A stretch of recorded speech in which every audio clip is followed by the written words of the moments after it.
Hi kids! Welcome to Science 4. For today's lesson, we're going to discuss the changes in solid materials when they are bent.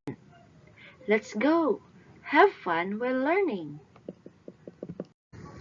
I have here different pictures.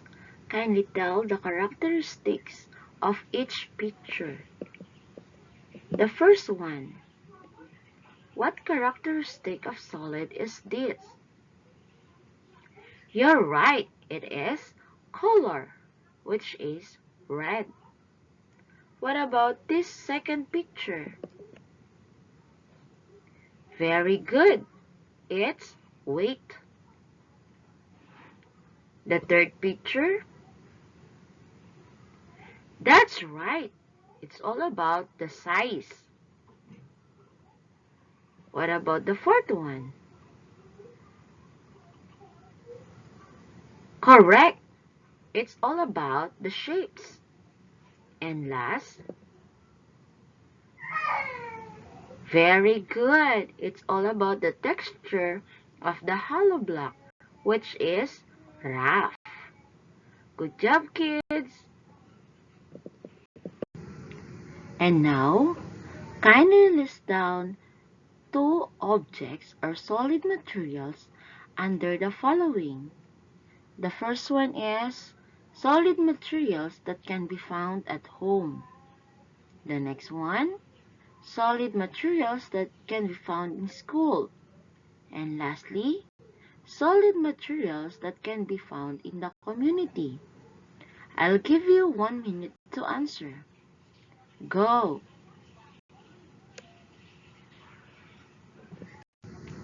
And now, let's check your answers. Here are only some of the examples of solid materials that can be found at home. First is we have spoon. Next is plates. Under the materials that found in school, we have desk and books. Next is the materials that can be found in community. We have trees and houses. I know all your answers are correct. Good job, kids! Based on your answers, do you think the solid materials can be bent? What do you think will happen to the solid materials when bent?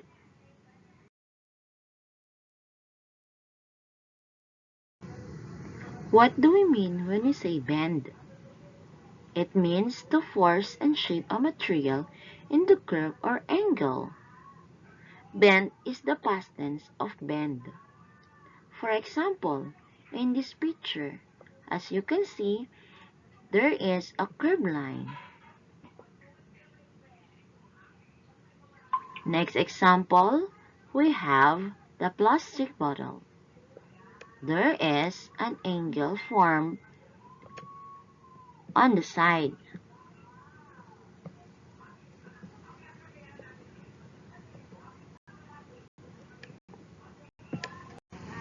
To understand better our lesson, let's have this activity entitled, What Happens to Solid Materials When Bent? Here are the materials. We have plastic ruler, charging cable, paper clip, metal spoon, and rubber slippers.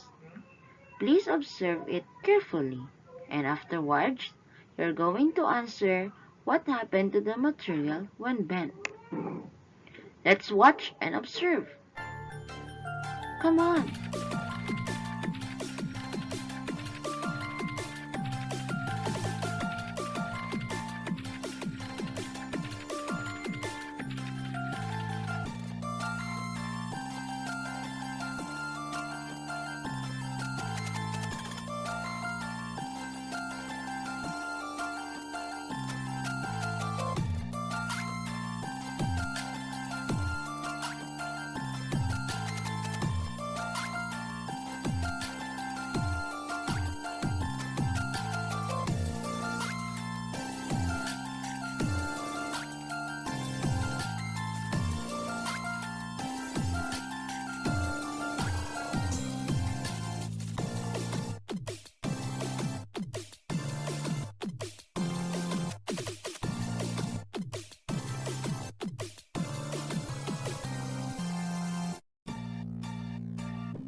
And now, let's check your observations if you are correct.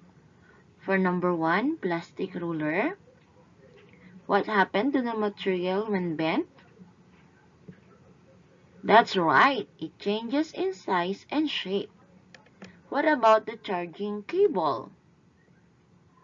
Very good, it also changes in size and shape. What about the paper clip? Okay, the same. It changed the size and shape. What about the metal spoon? That's right. And the last one, rubber sleevers. Very good.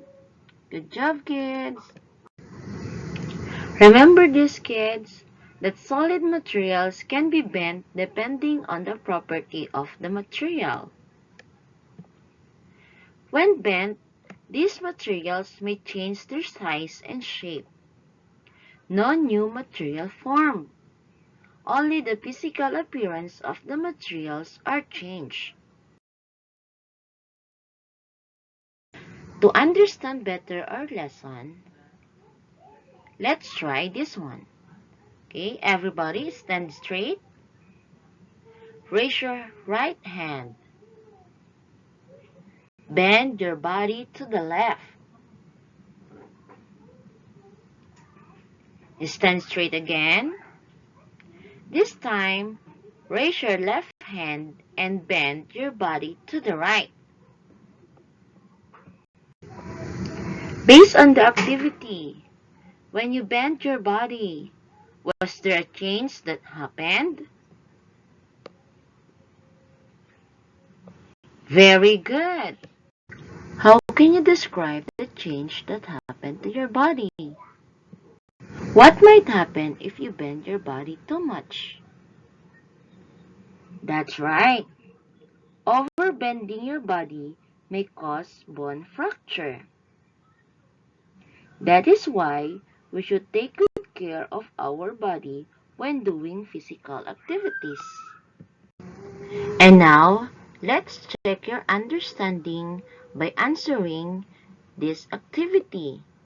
You're going to identify the materials, whether it CB can be bent or CN cannot bend. Go!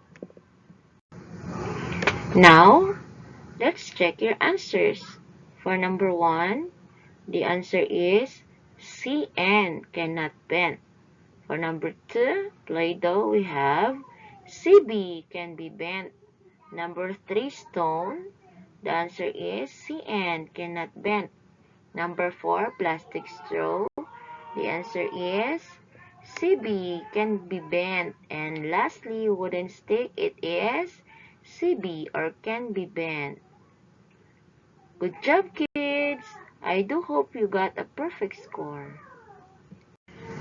For your assignment, bring the materials below for your experiment. 2 pieces modeling clay, 2 pieces paper cups, 1 piece banana, and 1 piece loaf bread. That's all, kids. See you again next time. Bye-bye.